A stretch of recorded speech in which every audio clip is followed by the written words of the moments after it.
el mensaje a las iglesias. Hemos estado trabajando con la tercera iglesia, que es la iglesia de ¿qué, amados? ¿Cuál? ¿Cuál? Ah, Pérgamo, no les entendía, Pérgamo. Y el propósito de esta enseñanza en las iglesias es que nosotros miremos qué tipo de iglesia somos, ¿cierto? ¿Sabía usted que la iglesia de Filadelfia está compuesta de las 7 iglesias? Algunos somos Esmirnas, algunos somos Pérgamos, algunos somos Éfeso, algunos somos Filadelfia. ¿Cómo así, pastor? Porque aquí está hablando no solamente del tema doctrinal de la iglesia, sino está hablando del carácter de la iglesia. Entonces, algunos tenemos un carácter como la iglesia de Esmirna, algunos tenemos el carácter de la iglesia de Pérgamo, algunos tenemos la iglesia, el carácter de la iglesia de Éfeso. ¿Por qué? Porque algunos permitimos cosas que Dios exhortó a la iglesia y dice que no debemos de hacerlo. Amén. ¿Está de acuerdo conmigo? Entonces, por eso el propósito también es mirar cómo la iglesia de aquel tiempo todavía está de alguna manera funcionando en estos tiempos. ¿Sí? Y vimos la exhortación que el Señor le dio a Éfeso, y ya le vimos la exhortación que le dio el Señor a la iglesia de Esmirna. Y hoy vamos a seguir trabajando con la iglesia de ¿qué? Pérgamo. ¿Sí? Y vamos a mirar si quizás hay cosas en este tiempo que están influenciando en la iglesia actual. Amén. Hablamos del pasaje bíblico que está en Apocalipsis capítulo 2 del 12 al 17, si no estoy mal. ¿Sí estamos ahí? Y es el mensaje claro hacia la iglesia de ¿qué? Pérgamo. Pérgamo. Pero también hablamos un poco sobre la historia de la existencia de la iglesia y de la ciudad de Pérgamo, ¿cierto? Dijimos que en esa ciudad se manejaba un gran centro cultural. ¿Sí se acuerdan de eso? Hablamos también de que esos centros culturales eran famosos por las festividades y las cosas que se manejaban en aquel tiempo. Era famoso por su biblioteca, era una iglesia que culturalmente, una ciudad que culturalmente era educada en el tema de las ciencias, de la religión, de las matemáticas, etcétera, de las tecnologías, por decirlo de alguna manera, de aquel tiempo, ¿cierto? Dijimos que era un gran centro religioso. ¿Un centro qué, amados? Ahora, por el ser un centro religioso, pues tenía una influencia de alguna manera sobre la iglesia. ¿Por qué? Porque ellos manejaban cultos paganos a ciertos dioses y por ser como reglas festividades implantadas por los emperadores de aquel tiempo, de alguna manera querían obligar a la iglesia que se hiciera partícipe de esas actividades culturales. Pero ahí es donde vemos que la iglesia de Pérgamo fue una iglesia que fue radical en ese punto. Diga, fue radical. Aunque el emperador establecía fiestas paganas, la iglesia de Pérgamo se resistió de alguna manera a participar a esas actividades, por más culturales que fueran. Quiero leer un poquito en esa parte. Dice, había en Pérgamo dos templos famosos. ¿Se acuerdan cuál era? Yo les expliqué hace 8 días. Uno era a Zeus, el dios del ¿qué? Del Olimpo, que era un dios de la ciencia. Y el otro era ¿qué? El dios de la sabiduría, en Atenas. ¿Sí? Estos, por ser esos centros religiosos, hacían fiestas paganas para esos dioses. Y de alguna manera querían obligar a toda la ciudadanía a participar de esas actividades. Pero también dijimos que en esa ciudad existía el centro administrativo de Asia. Era una ciudad rica. Diga, una ciudad rica. ¿Sí? Trabajaban administrativamente muy bien, tenían muchas cosas muy importantes. Y debido también a eso, pues eso significaba que por ser un centro administrativo y cultural, se le hacía culto al emperador. ¿Se le hace culto a quién? Al emperador. Y es así que fue la primera ciudad en tener un templo dedicado a adoración del emperador. Entonces, imagínense lo que significaba que la iglesia cristiana en ese momento estuviera ahí. ¿Qué le tocaba hacer a la iglesia? O las querían obligar a estar, a que le rindieran culto al emperador. Y si no le rendían culto al emperador, pues empezaban a perder privilegios, ¿sí? Porque era una orden, tocaba rendirle culto al emperador, y si no se le rendía culto, pues entonces les aumentaban los impuestos, les quitaban la manera de trabajo para reducirlos hasta el punto que fue una iglesia de una manera, a pesar de que estaba en una ciudad muy rica, era una iglesia pobre, pero no porque fueran flojos, no porque no trabajaban, sino que los limitaban por las costumbres paganas que habían en esa ciudad, ¿sí? Entonces, eso afecta. Y si nosotros lo traemos al tiempo actual, gracias a Dios en Colombia tenemos libertad de cultos. ¿Cuántos dicen amén? Pero si aquí existiera la cultura pagana de que se hace lo que el gobernante de turno diga, tendríamos vernos obligados a ir a todas esas actividades que ellos inventaran de adoraciones paganas, ¿sí? Y si nosotros no participamos de eso, pues vamos a vernos reducidos, donde nos vamos a ser perseguidos en nuestros trabajos, vamos a ser perseguidos en nuestras profesiones, en nuestros colegios, en las universidades, etcétera, que ya se está viendo en algunas, ¿no? ¿Sí? En algunas universidades les montan persecución a los estudiantes cristianos y les hacen tal, como dicen, como el tema de hoy es el bullying, ¿no? Es arrinconarlos a tal punto, y a veces los desafían que si no hacen lo que ellos dicen, les rebajan sus notas, etcétera, etcétera, etcétera. Entonces, eso también ya está afectando a la iglesia. Recordemos que todos estos cultos paganos tenían como práctica la prostitución sagrada. Ojo, en todo ese aspecto cultural, administrativo, la idea era prostituir a la ciudad. ¿Hacia dónde vamos hoy en día en el gobierno? ¿Qué es lo que vemos hoy en día en el gobierno? Corrupción, ¿sí? Y prostitución. En el medio de eso hay muchas cosas que uno no sabe. Nuestros estamentos de gobierno están contaminados con una cantidad de cosas que nosotros personalmente ignoramos. ¿Se acuerdan hace unos años atrás lo que apareció en la Policía Nacional, el tema de eso del anillo? Era la prostitución dentro de la misma policía, prostituyendo sus policías y todas esas cosas. Se hizo un escándalo, sacaron mucha gente de eso, pero eso ya quedó ahí calladito, como muchas cosas que no se siguen anunciando, se siguen divulgando, ¿sí? Cuando uno de alguna manera está en medio de esos medios, es que uno se entera de muchas cosas, pero cuando uno está aislado de esas cosas, pues ni se da por enterado, hasta que cuando alguno se filtra y saca a la luz lo que está oculto, ¿cierto?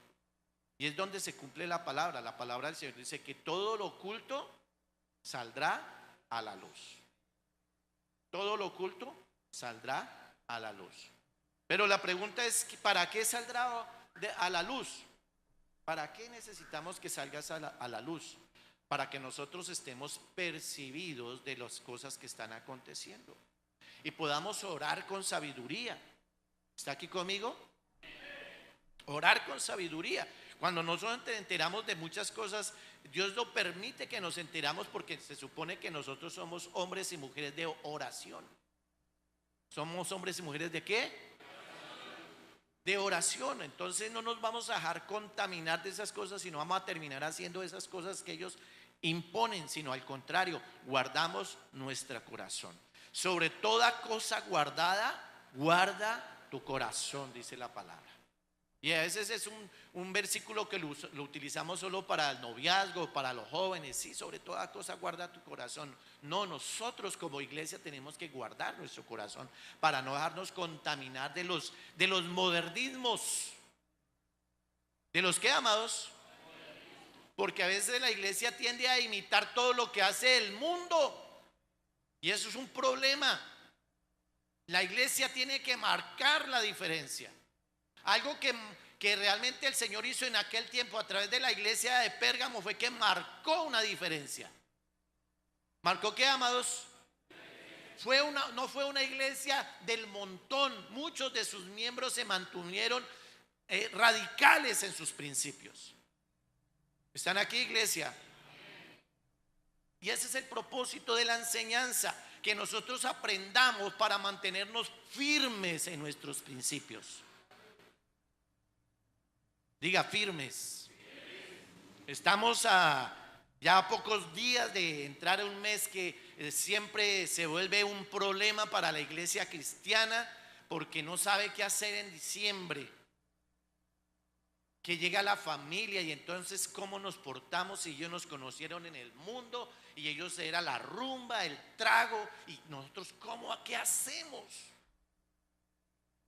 Acostarnos a las 5 de la tarde, enclausurarnos, no salir a la calle. No, eso no se trata. Se trata de ser luz en medio de la oscuridad. ¿Está aquí conmigo? Es que si yo tomaba con mi compadre en aquel tiempo, invito a mi compadre, pero ya no tomo con él. Que él vea una diferencia. ¿Y usted por qué no toma? No, porque entiendo que no está bien, porque dice la palabra que los borrachos no entrarán al reino de los cielos. Y tristemente nosotros no tenemos dominio propio a veces en esos temas. Y empezamos con una y terminamos con la canasta. ¿O no? Hay gente que no puede mirar, ni siquiera mirar una cerveza, ni una botella negra, porque como que es un imán. Le empieza a dar sed. Y se toma la primera para la sed, la segunda para él y la tercera ya está borracho. ¿O no? ¿Sí o no? No sea usted el patrocinador de la borrachera, hermano. ¿Me hago entender? Yo no tomo, pero ahí le compro la botellita de aguardiente a mi compadre para que no se sienta mal. ¿Usted sabe a dónde está mandando a su compadre si se muere esa noche?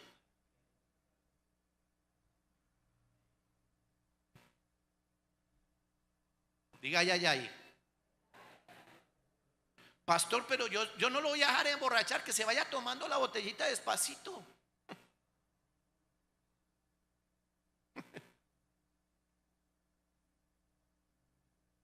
Es más, yo cojo la mía y ahí la tengo, para que no me molesten. Y el mismo diablo después le dice, ¿sí ve? Y es que los cristianos no toman. ¿O no? ¿A cuántos les han dicho eso? Uy, solo al hermano Jaimito.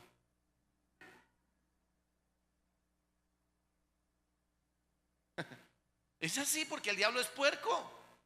El diablo lo seduce a uno a pecar y después lo señala, ¿o no? ¿O no? ¿Sí o no? Después de que lo vea uno agarrado, cuando lo hace caer a uno, después empieza a señalarlo. ¿Y no es que los cristianos no dicen groserías? ¿No es que los cristianos no pelean? ¿Y no es que los cristianos no se emborrachan? ¿Y no? ¿Y sabe por qué pasa eso? Porque no tenemos dominio propio. Y a mí la palabra me enseña, dice claramente, porque les he dado espíritu de poder, de amor y de dominio propio.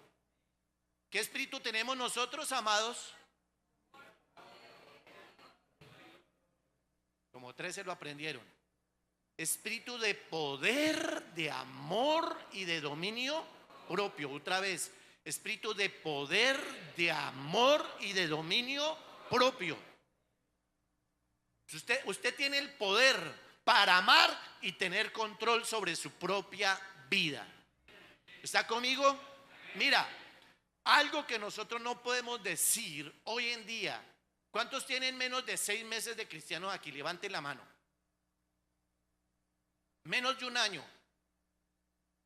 Menos de un año, correcto. O sea, hace un año que su merced conoce el evangelio. Lleva muchos años, ¿cierto? Menos, bueno, ok. Una persona que tiene ya un año de cristianismo ya debe tener dominio propio. ¿A qué edad empieza a caminar el niño? Al añito, ¿sí o no? Los primeros mesecitos. Porque no tiene control de su cuerpo todavía. Ojo, les voy a dar una lección. Pero al año usted ya tiene que pararse firme.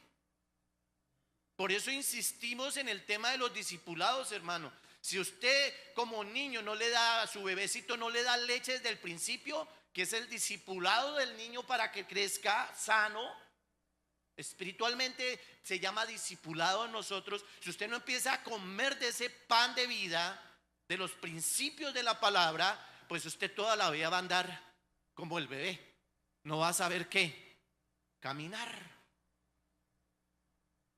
Pero al año usted ya tiene que empezar a tener dominio propio. Entonces, después del año usted no le va a decir, es que el diablo me engañó. El diablo me hizo zancadilla.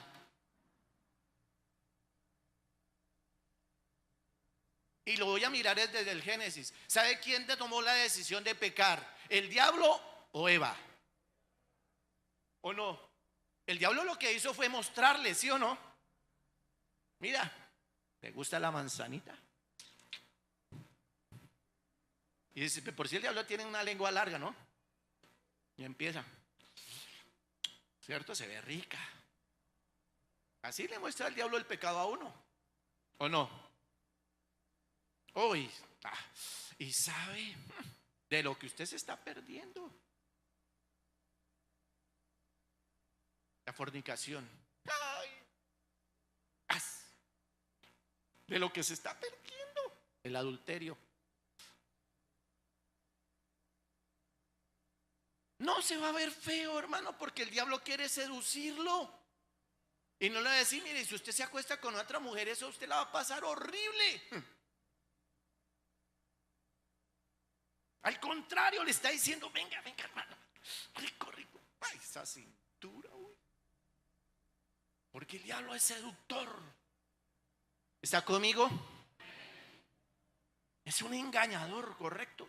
Y el propósito de él es engañar, seducir al pecado.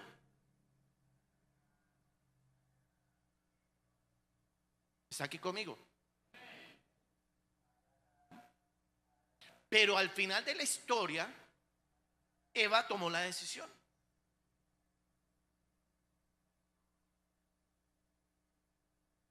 Que le echó la culpa al diablo fue otra cosa.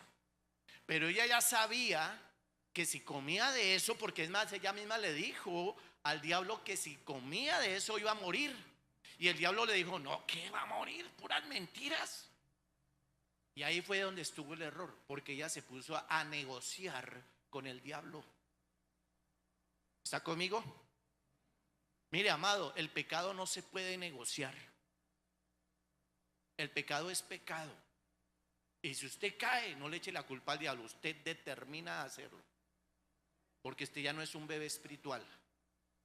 ¿Está conmigo?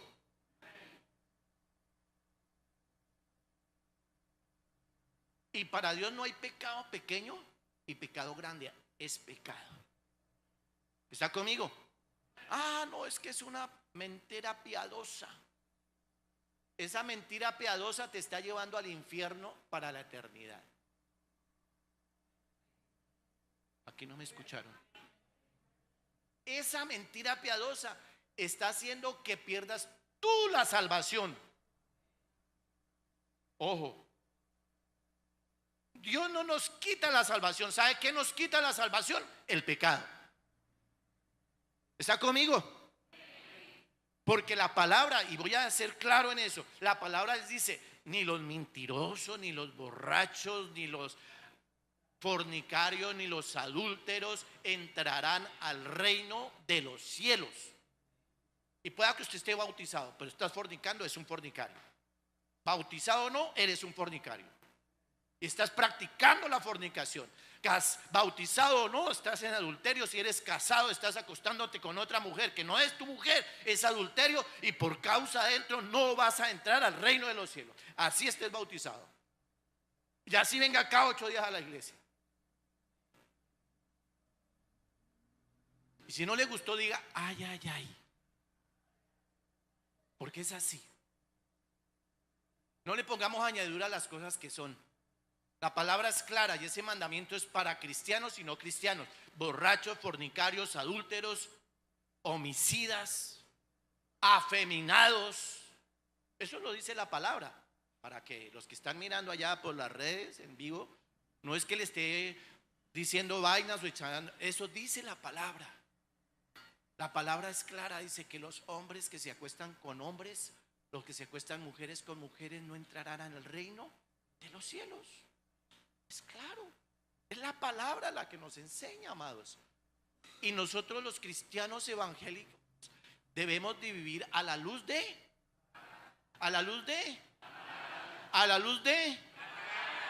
¿qué tenemos que vivir nosotros?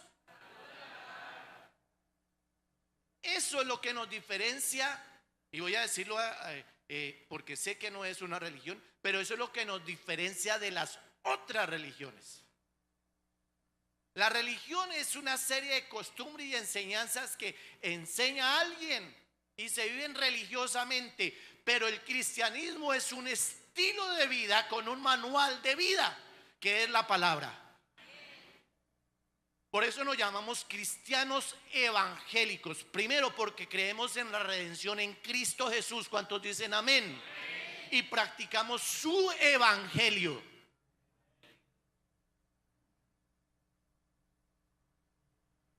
Practicamos su evangelio. Dígale al que está a su lado, practicamos. De nada sirve que tú estudies la Biblia si no la practicas. ¿Está conmigo? De nada sirve que tú digas, yo me sé desde Génesis hasta Apocalipsis, me aprendí los tantos libros que tiene la palabra, si nada de eso que sabes lo pones en obra. Y es cuando viene el Señor y dice, hay de aquellos que se hacen maestros de otros. Porque el maestro tiene que saber la Biblia, ¿sí o no? Pero ¿qué saca si sabe la Biblia el maestro y no la practica? Hay de aquellos que se hacen maestros. Dios va a ser más duro con aquellos, me incluyo yo, que enseñamos la palabra, porque si yo enseño algo que no practico, más juicio viene para mí. ¿Lo está entendiendo? Y esto no lo digo para que le tengan miedo al ministerio. Uy, pastor, yo de pastor. No, yo lo digo porque nosotros tenemos que empezar a corregirnos en esas cosas. ¿Está conmigo? Bueno, ahí va. La siguiente, por favor. Muy bien, gracias.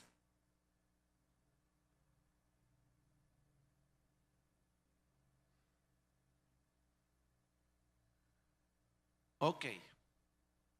¿Sabemos algo cómo se inició la iglesia cristiana en Pérgamo? ¿Estamos ahí? Sí. Dice lo siguiente: el libro de los Hechos no registra la fundación de la iglesia en Pérgamo, solo leemos en Hechos. Y cuando llegaron a Misia, intentaron ir a Bitania, pero el Espíritu no les permitió. Y pasando junto a Misia, descendieron a Troas. Hechos 16, 7, 8. Noten que Pablo pasó por Misia, la región donde estaba situada la ciudad de Pérgamo. O sea, hizo una pasadita. Quizás enseñó algo ahí. Y los pocos que recibieron la enseñanza, se afirmaron, tremendo, ¿no? Y empezó la iglesia de Pérgamo. Pero no se da claridad si Pablo fue el que fundó la iglesia de Pérgamo o no. Simplemente él pasó por ahí y predicó la palabra. ¿Cuántos dicen amén? Entonces, eso es interesante, que fue una iglesia que no tuvo como pastor a Pablo, sino que entre ellos empezaron a fortalecer ese conocimiento y se esforzaron por mantenerse firmes. ¿Cuántos están aquí?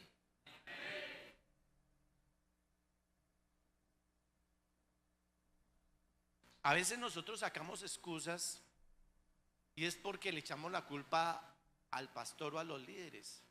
Pero a mí me da una pequeña enseñanza el Señor ahí con esta iglesia, porque aunque no existe históricamente quién fundó la iglesia, fue una iglesia de una u otra manera fuerte. ¿Qué significa? Que no dependió del pastor, dependió de la comunión que ellos tenían con Dios. Hay gente que tienen buenos pastores, pero son malos cristianos. ¿Están conmigo? ¿Me están entendiendo? O viceversa. Hay buenos creyentes y malos pastores. ¿Qué quiero decir con esto? Que la iglesia no depende de los hombres, depende. ¿De quién depende la iglesia? De Dios.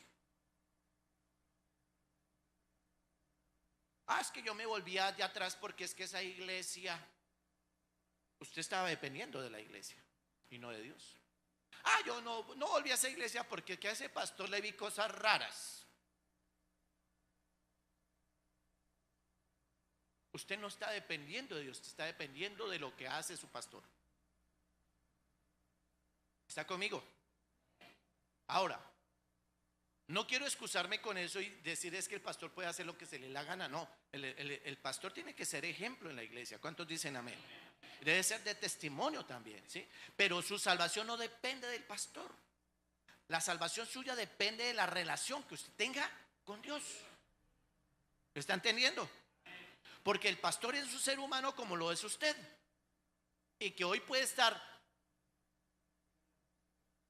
espiritualmente, hermano, como dice la palabra, es un ángel. ¿Sí saben cuál es el significado de ángel, no? ¿Cuál es? Mensajero, ¿no? Está dando un mensaje extraordinario, pero a los 8 días cayó en adulterio. Que Dios me guarde, obviamente. ¿Qué pasó con la iglesia? ¿Ustedes qué creen? ¿Que se debe mantener la iglesia o tiene que perderse? ¿Me está entendiendo? Porque su fe y su confianza tienen que estar puesta en Dios, no en el pastor. Porque así como usted falla, levanten la mano los que fallan. El pastor también puede fallar. ¿Está conmigo?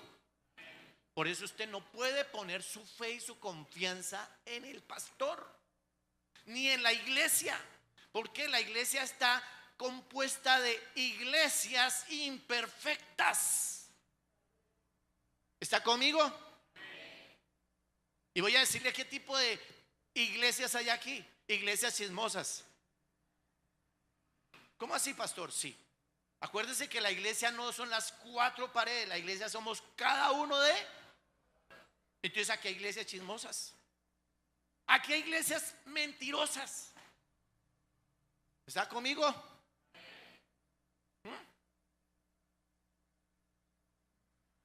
Aquí hay iglesias que todavía fornican.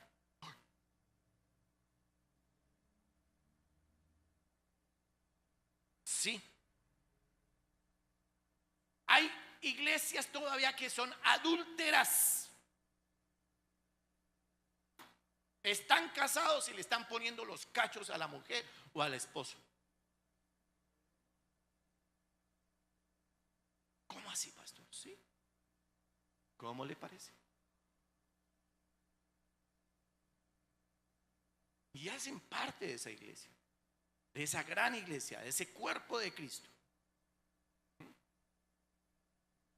Y Dios me trae a memoria un pasaje que dice que el día que Él venga, Él pondrá la cizaña a un lado y el trigo al otro. No nos compete a nosotros sacar a nadie de la iglesia. El que va a hacer la selección es Dios. ¿Me entendió? Que las personas o esas iglesias que estoy mencionando son fornicarias, un día le dan a tener que rendir cuentas a Dios. A mí me pueden engañar como ser humano que soy, pero a Dios no. ¿Me entendió? Y eso era lo que tenía la iglesia de Pérgamo. El Señor sabía dónde estaba la iglesia de Pérgamo. Diga, Dios sabe dónde yo estoy. Entonces ahí viene el tema. Esta iglesia nació y creció rodeada de cultura pagana. ¿Cómo creció esa iglesia? En medio de una cultura ¿qué? Pagana. Estaba rodeada de pecado, mas sin embargo se mantuvo. ¿Sé qué? Entonces, amado, la excusa es que allá en ese barrio mi vecino es un borracho y entonces pues yo de vez en cuando me salgo y me tomo una con él. Pues para hacer relación con él. No. ¿Está conmigo? Ay, es que mi oficina donde yo trabajo, pues todos son incrédulos. ¿Yo qué hago? Y el fin de semana llega el viernes, ¿y qué hago si yo tengo que hacer amistad con ellos? Ojo. Yo tuve que tomar una decisión y yo lo he dado mi testimonio varias veces aquí. Cuando yo empecé a conocer el evangelio del Señor y empecé a afirmarme en las cosas de Dios, yo trabajaba en una empresa que se llama Conquer, que vende papeles de colgadura en Colombia. Y empecé a dejarme seducir por el diablo. Y llegaba el viernes y me sentaba con mis amigos y lo primero que decía, pues yo iba por acompañarlos, por hacer amistad con ellos, ¿sí? ¿Entiéndeme? ¿No? Y me tomaba la primera una malta. Como la botellita era del mismo color, pues no me sentía diferente. Después de que me tomaba la primera malta, ellos empezaban, Guillermito, tómese una, hermano. Eso no es malo. Ahí caía.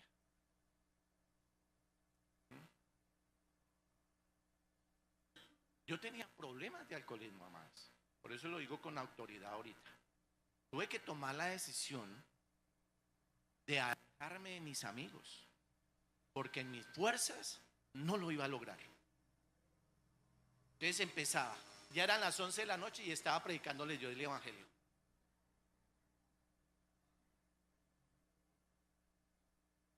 No sé qué les predicaba, pero gracias al Señor por su infinita misericordia, uno de ellos es pastor. Y un día me lo encontré en un congreso de la iglesia del pastor Eduardo Cañas. Y me saludó, Guillermito, ¿cómo estás? Qué rico verte.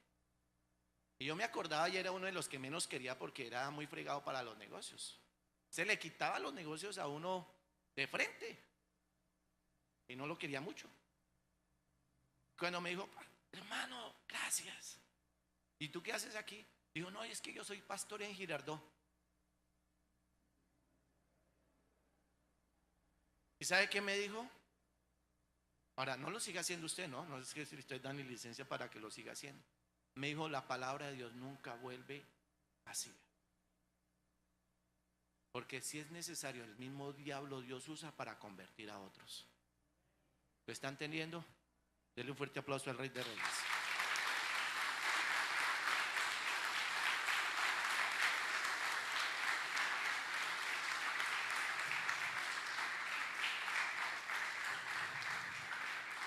Hay otro pasaje que nos ilustra esto, amados. La palabra del Señor dice, ¿de qué sirve que te ganes el mundo entero si se pierde tu alma? Entonces, yo sí estaba haciendo, claro, estaba haciendo un puente para alcanzar a otros, pero el que estaba en juego de su salvación, ¿quién era? Yo.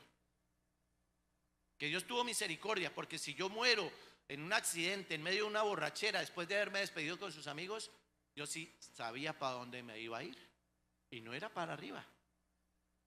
¿Me está entendiendo?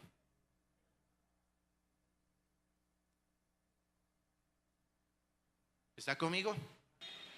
Entonces no se ponga a experimentar ahorita en diciembre a ver lo que dijo el pastor Guillermo. A ver, yo les voy predicando y ahí voy. No,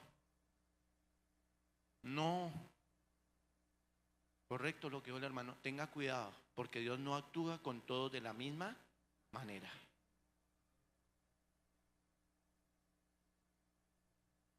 Hay personas que tienen un llamado muy claro. Hay otras que tienen que doblar rodilla mucho más para poder entender su llamado y su propósito. ¿Está conmigo? Entonces, ¿cómo vemos ahí? La siguiente, por favor. ¿Cómo se presenta Cristo en esta carta? Mire, Cristo dirigiéndose a esta iglesia se presenta a sí mismo como el que tiene la espada aguda de dos filos. Dice esto. ¿Quién es la espada de dos filos? Dios. Dios, que es la misma palabra. Pero quiero ir un momentico a una lectura que tengo aquí, amados. Cristo dirigiéndose a esta iglesia se presenta a sí mismo como y escribe al ángel de la iglesia en Pérgamo: el que tiene la espada aguda de dos filos dice esto, versículo 12. En el griego dice así, esto dice que el que tiene la espada, la aguda, la de dos filos, el artículo se repite 3 veces para dar fuerza a la presentación. Y cuando dice espada, en el griego la imagen es la de una espada grande. ¿Una espada qué? Grande. Eso representa. ¿Y qué más representa la espada? Número 2. Todo esto simboliza juicio y castigo. O sea, en otras palabras, el Señor estaba llamando a la iglesia de Pérgamo a alinearse.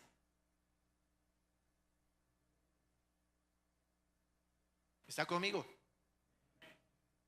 Dios tiene que llegar a momentos de nuestra vida donde tiene que decir: venga a ver para acá, amigo, porque voy a usar la espada. O sea, voy a usar la palabra y te voy a confrontar a la luz de la palabra. ¿Están aquí? Y la espada tiene una doble función, que corta hacia arriba y hacia abajo, porque es de doble filo. ¿Está aquí conmigo? Lo que aprobará Dios subirá, pero lo que no bajará. ¿Está conmigo? Diga: de dos filos. La espada de dos filos. ¿Qué significa esto? Simboliza juicio y castigo. En otras palabras, disciplina. ¿Qué significa, amados? Disciplina. Ahora, ojo. Disciplina no es un castigo, es una serie de normas que uno establece para que se cumplan. El ejército es un ejército disciplinado, no castigado, ¿me entiende? A ellos cuando entran al entrenamiento, ¿cuántos fueron al ejército? Por aquí tengo un soldadito, 2 soldaditos y a otros más. Empiezan a darles instrucciones, un entrenamiento de disciplina, ¿me está entendiendo? Pero cuando ellos no cumplen esa disciplina, ¿qué viene? Eso que ya hoy en día no lo hacen, ¿no? Porque ya les pusieron problema. Pero era tabla venteada. ¿Cuántos son de la generación antiguas? Que eso era, daba el orden el cabo, el sargento o el capitán, y eso era. Se hace porque se hace. Aquí no es que si yo quiero, ay, es que mi mamá. No, aquí hoy en día hasta la mamita, si quiere ir todo día a la saludar, lo van y lo saludan. Anteriormente eran 3 meses totalmente aislados. Y si era el niño muy consentido, eso le daban palo, porque como estaba acostumbrado que mamá le echara betuncito en los zapatos, que le alistara el uniforme. ¿Me está entendiendo? Y llegan allá a recibir groserías de una persona extraña, a recibir órdenes de gente extraña, y no de buena manera, porque algunos son bien groseros. ¿O no? ¿Y qué le toca hacer al soldadito?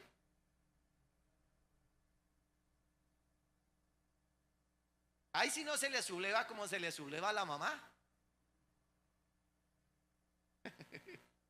¿Cuántos están aprendiendo hoy? Y cuando Dios llama, es así. No hay tiempo para sublevarnos a Dios. Es disciplina lo que viene. Es corrección de parte de Dios. Y lo que Dios espera de nosotros es que nosotros agachemos la cabeza y digamos: Señor, me equivoqué.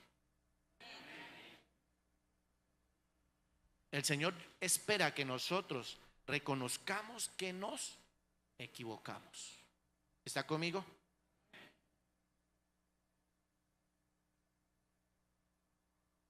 Por eso yo le voy a invitar a que usted medite a la luz de la palabra, no por lo que dice el pastor, sino por lo que Dios demuestra. ¿Está conmigo? Porque yo te digo deslumbro un poquito de lo que Dios quiere darte, pero tú te metes con Dios y Dios te abre un panorama más amplio. Por eso se trata de eso se trata meditar en la palabra. Hoy se van a llevar un pensamiento en su corazón, pero vaya y profundice ese pensamiento y se va a dar cuenta de lo hermoso que es Dios y las buenas cosas que tiene Dios para ti. ¿Cuántos lo creen? Dale un fuerte aplauso al Rey de Reyes.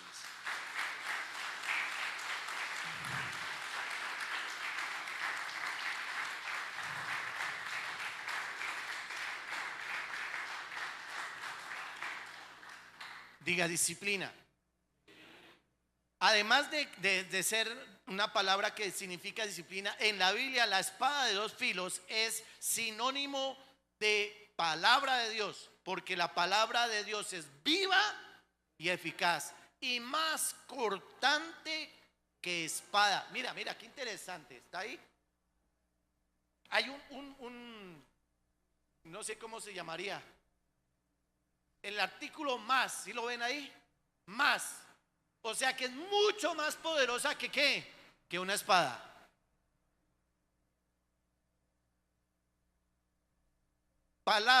Perdón, porque la palabra de Dios es viva y eficaz. Y dígalo conmigo, más todavía, más poderosa que una espada de doble filo. Usted se da cuenta, por eso es que usted tiene lucha para meditar en la palabra. El diablo no quiere que usted medite en la palabra, porque cuando usted medita en la palabra se vuelve un guerrero poderoso. ¿Me está entendiendo? Porque usted va a ser un soldado poderoso con la espada de Dios y va a usar ese más que tiene la palabra. ¿Está conmigo? ¿Está conmigo? Mira, porque la palabra de Dios es viva y eficaz y más cortante que toda espada. Mira qué interesante la traducción. No dice que de alguna espada, dice que toda espada. O sea, no habrá otra palabra más poderosa que la palabra de Dios. ¿Me están entendiendo? No habrá un libro más poderoso si lo escriba un cristiano. Ahora, no estoy diciendo que no lea diferentes libros de cristianos, léalos, estudie, prenda el pensamiento de otros, pero lo que tiene el fin del propósito de tu vida es la palabra. Ahí es donde yo digo, amados, mira, es chévere escuchar devocionales de otros pastores, de otros líderes, pero usted escriba sus propias meditaciones. ¿Qué saca con usted coger y copiarle el pensamiento de otro? Si Dios quiere hablarte a ti personalmente. ¿Está conmigo? Y es donde tú tienes que sentarte con lápiz en mano o con el computador o con el... Ahorita usted puede bajar un programa donde usted puede escribir hasta en el celular. Cuando usted vaya viajando, lo que sea, y está estudiando la palabra, pues escriba sus meditaciones y comparta tus propias meditaciones. Por aquí no escuché.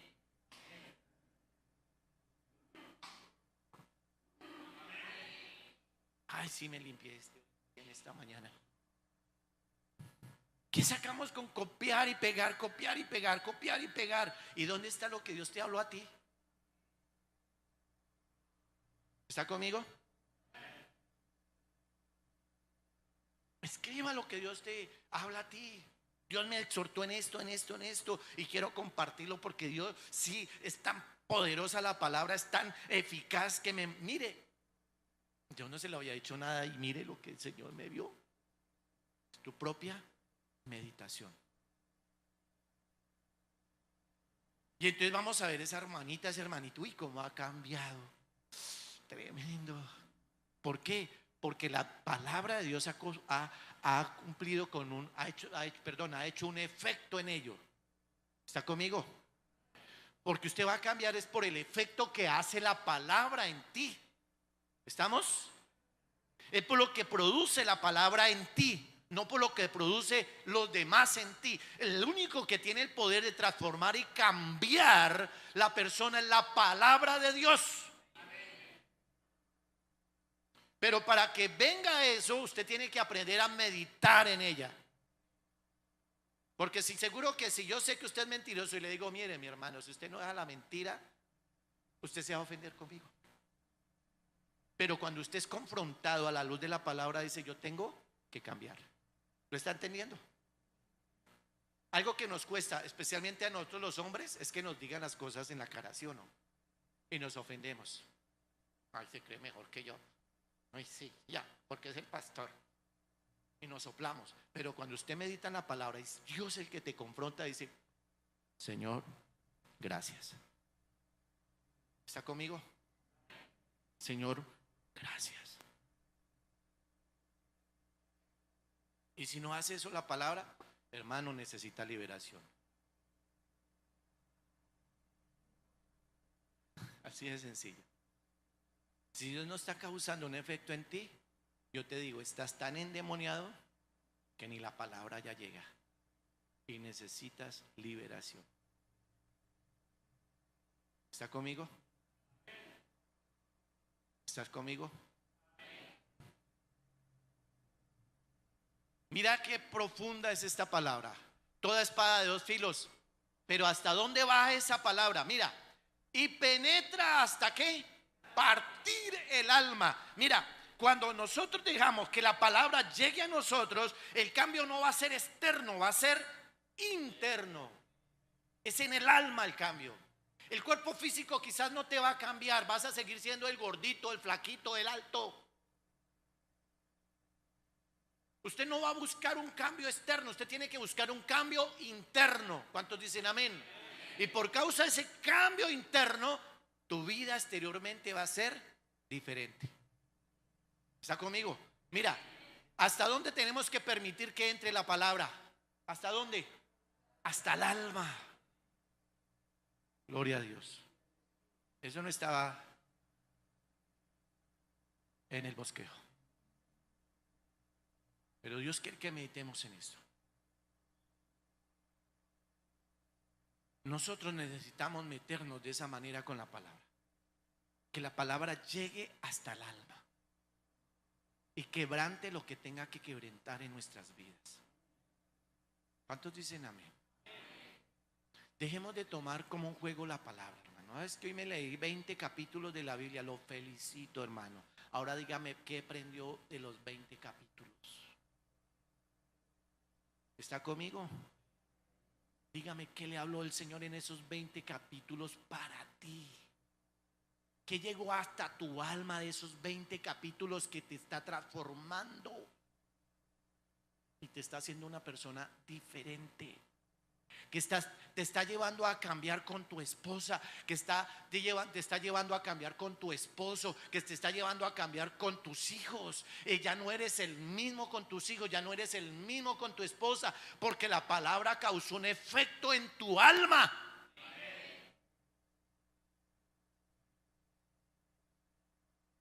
¿Está aquí conmigo?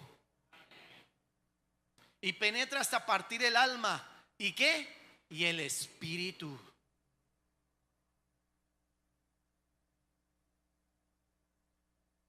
Qué bendición poder llegar a ese nivel, ¿cierto, amados? Llegar a ese nivel de meditación de la palabra, que podamos decir nosotros, es que Dios ha hecho conmigo una cosa sobrenatural. Me ha cambiado tanto. ¿Cómo lo logré? En la presencia de Él, recibiendo su palabra, estando atento a lo que Él me enseña y deseando transformación. Dígale al que está a su lado, transformación. Nosotros debemos de anhelar la palabra para ser transformados. ¿Qué hemos que buscar en la palabra? Transformación. Acuérdense que Nicodemo llegó de una manera y se fue de otra. Y era un hombre que supuestamente sabía la palabra. Estaba lleno de ¿qué? Conocimiento. Pero solo un conocimiento intelectual. Y él necesitaba tener un conocimiento espiritual. ¿Está aquí conmigo? ¿Cuál es el conocimiento que necesitamos nosotros? El espiritual. El de la relación con Dios. Por eso bien dice la palabra, cuando entres a tu lugar secreto, cierra la puerta. O sea, es una relación entre tú y Dios. La transformación, en otras palabras, la transformación se da a solas con Dios. ¿Está conmigo? Yo aquí recibo información. ¿Cuántos están recibiendo información? Pero ¿cuándo va a dar efecto lo que está aprendiendo hoy? Cuando te metas en la presencia con Dios a solas. Usted tiene que irse hoy pensando en eso. Señor, venga, el pastor habló esto. Me voy a orar. Señor, en oración, háblame. ¿Qué era para mí? Porque a veces nosotros estamos sentados ahí y nos acordamos del tío, de la abuela, de todos. Esto está como para Tano, Sutano, Perense. Y empezamos aquí. Y el Señor le está diciendo, mire, hay 3 deditos que lo están apuntando a usted. Primero aprenda usted. ¿O no? Son 3 deditos, ¿o no? Y el de arriba, ¿qué le está diciendo? Y el de arriba yo te estoy mirando y usted solo piensa por los demás, pero no piensa por cambiar usted mismo.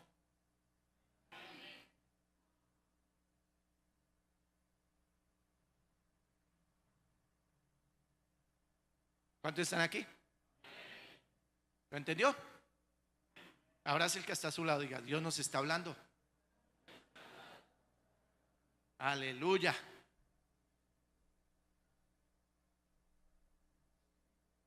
¿Cuántos quieren que los demás cambien? ¿Cuántos quieren que los demás cambien? ¿Sabe cuándo va a haber cambio en los demás? Cuando tú empieces a cambiar.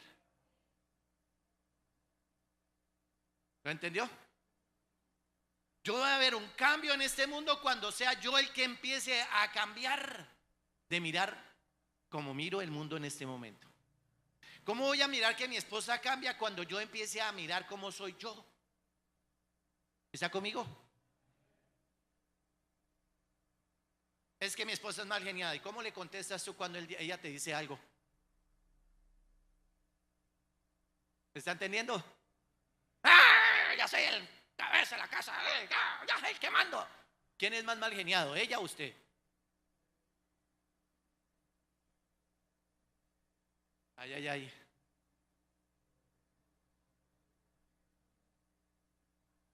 ¿Entendió? Es que usted es desordenada. ¿Y quién es la que recoge los calzoncillos cuando los deja en el baño? Porque somos ligeros, ¿para qué?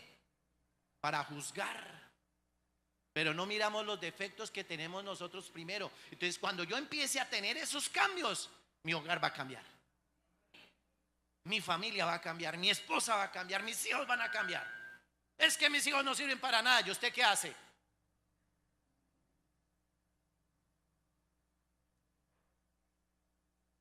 ¿Está conmigo? De eso se trata. Y de eso se trata la palabra. Mira que la palabra dice que penetra en el alma. ¿En cuál alma tiene que entrar primero?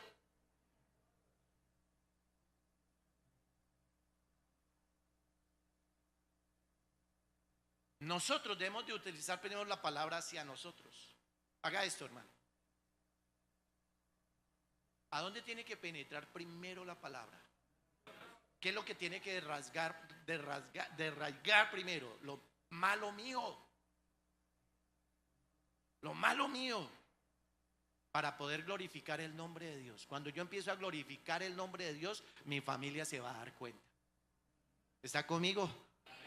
Usted no le va a estar, usted va a tener que decirle, mire, si ve que yo sí oro, mire, si ve que yo sí leo la palabra, si ve, mire cómo yo cambio. Usted no tiene que decir eso, nada. Porque lo que tú haces en lo secreto, Dios te lo va a exaltar en lo público. ¿Lo entendió? Cuando yo estoy en la presencia de Dios, cuando yo estoy metido en la presencia de Dios, que nadie me está mirando, cuando yo salga de allí, esa gente va a ver algo diferente. Oiga, venga, ¿y usted de dónde viene? ¿Usted quién es? ¿Usted qué hace? Usted es diferente. Usted ya no dice groserías. Usted no tiene que decir, ¿sí ve que yo dije las groserías? ¿Está conmigo? Y empieza a hacer testimonio. ¿Empieza a hacer qué? Y ahí es donde viene la palabra, dice que cuando su compañero o compañera son inconversos, gánalos en silencio. Usted no va a tener que decirle a su esposa vaya a la iglesia, o a su esposo vaya a la iglesia. Por tu silencio, por tu cambio, por tu transformación, es que esa persona va a decir, oiga, hija, esposita mía, usted ha cambiado tanto. Ya no pelea conmigo.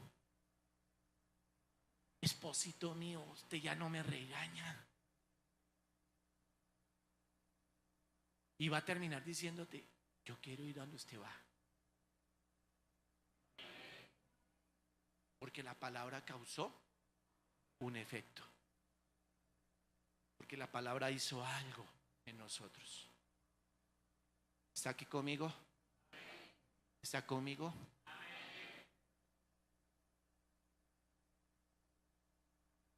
Ese es el poder de la palabra. Y eso fue lo que quiso vivir la iglesia de Pérgamo. La palabra. Bueno, quería terminar hoy, pero tampoco se pudo. ¿Cuántos están aprendiendo? Vamos con la última, ¿está bien? La siguiente, por favor. Gloria a Dios. Número 3. Que la espada sea de dos filos muestra la potencia y el poder de la palabra para destruir y juzgar los pensamientos más íntimos del corazón humano. Sirve para discernir las intenciones del corazón y sirve para ejecutar el castigo que resulta del juicio. O sea, que va a haber ¿qué? Un juicio. Pero ese juicio va a ser medido a la luz de la palabra. No es por chismes, el Señor no va a juzgar por lo que nosotros chismosiemos allá en el cielo. No, es que ese hermanito, ese iba a la iglesia, Señor, pero no, era terrible. ¿Está conmigo? El mismo Señor sabe quiénes somos cada uno de nosotros. ¿Está conmigo? Por eso Pablo dice en Romanos, hablando de las autoridades civiles, pero si hacen lo malo, teme, porque no en vano lleva la espada, pues es servidor de Dios, vengador para castigar al que hace lo malo. Romanos 13:4. La palabra es ejemplo de verdad frente a las herejías que habían comenzado a aparecer en la iglesia cristiana de Pérgamo. Se venía juicio eminente.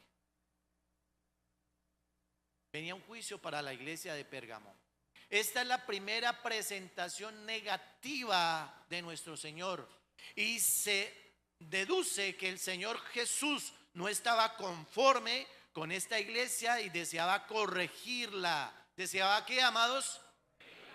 Ahora, vuelvo y digo, habrán cosas que Dios no le gusta de nosotros y va a tener que usar la palabra para corregirnos. Amén. Hay cosas que no nos gustan, no les va a gustar de nosotros. ¿Mm? Nosotros podemos ser esa iglesia de Pérgamo en este momento. ¿Cuánto lo creen?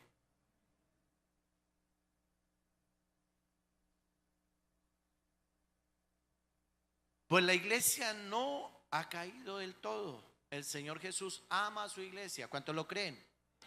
Y su amor implica también disciplina. ¿Qué implica el amor? Eso es otro tema, mis amados. Voy a entrar ahí un poquito.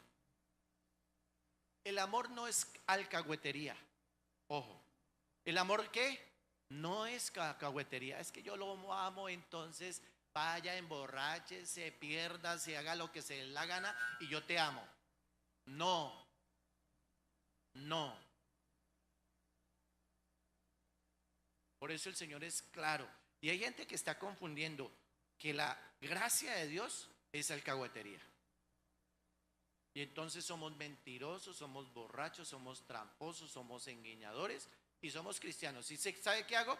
Señor, perdóname, amén. Y ya, y sigo viviendo igual. Escuche esto, amado.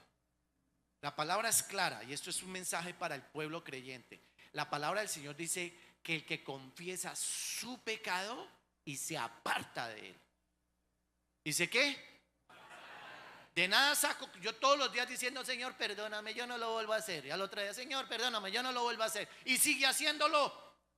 Eso no es arrepentimiento. Arrepentimiento es cuando usted sabe que eso que está haciendo le causa malestar a Dios y por causa de que usted no quiere molestar a Dios, se aparta de eso.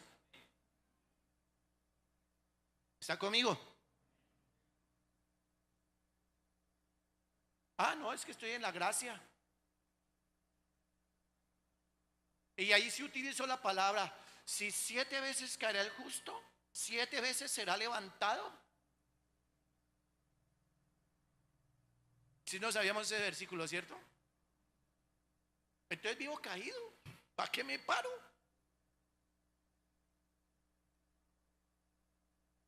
Dios lo que está dando es una alternativa. Usted no va a pasar por el mismo lugar donde sabe que hay un hueco, ¿o sí? ¿Lo está entendiendo? Porque sé que cada vez que voy a pasar por ese hueco voy a tener que caer. Entonces busco otro camino. ¿Cuántos dicen amén? Busco otra salida. ¿Y sabe cuál es la salida? Apartarme de donde está la piedra de tropiezo. ¿Está conmigo? Debemos de ser sabios. Y hay otro pasaje donde nos ilustra eso. Que si somos faltos de sabiduría, pidamos a Dios y Él nos la dará sin reproche y en abundancia. ¿Está conmigo? Incline su rostro ahí donde tú estás.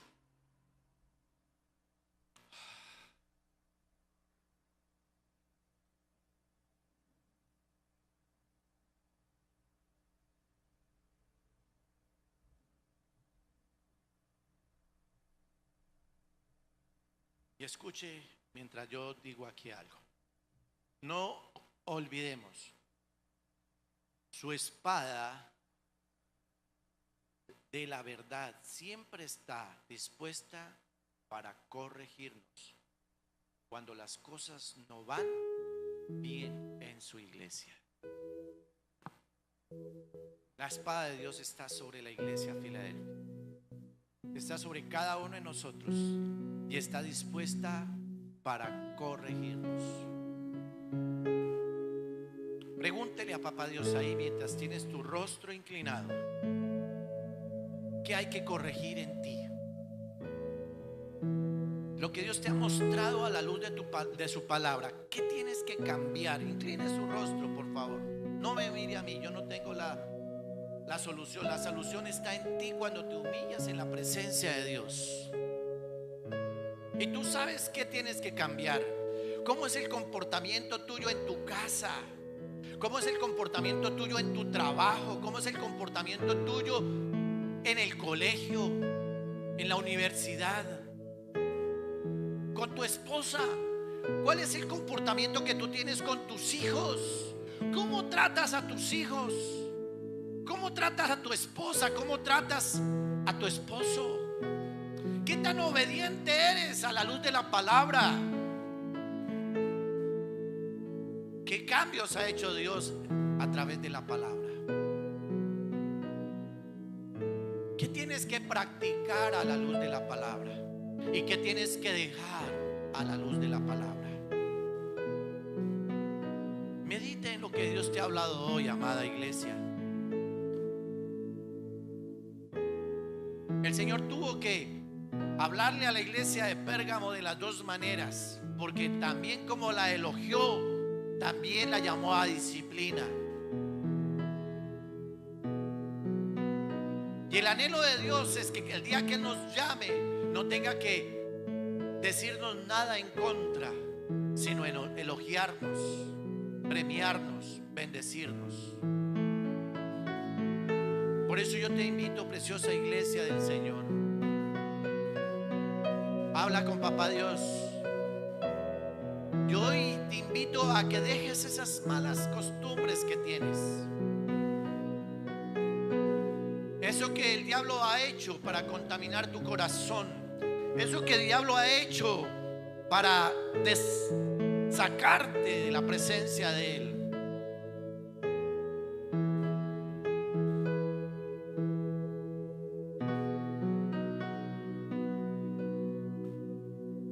¿Qué hay que dejar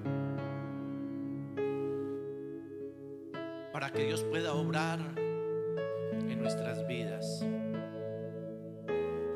Yo te invito a eso, iglesia preciosa. Rinde tu vida a Dios. Rinde tu vida a Dios. Dile: Señor, quiero hacer un alto en mi vida y quiero aprender a meditar en tu preciosa palabra, Señor. Quiero, Padre Santo, que tú empieces a traer transformación cuando yo me meta en tu presencia y medite en ella, Señor. Señor, quita toda costumbre religiosa de leer la palabra por leerla, sino que yo empiece a aplicar tu palabra en mi vida, en el nombre de Jesús. En el nombre de Jesús. Gracias, Señor. Gracias, mi Rey. Amén y amén.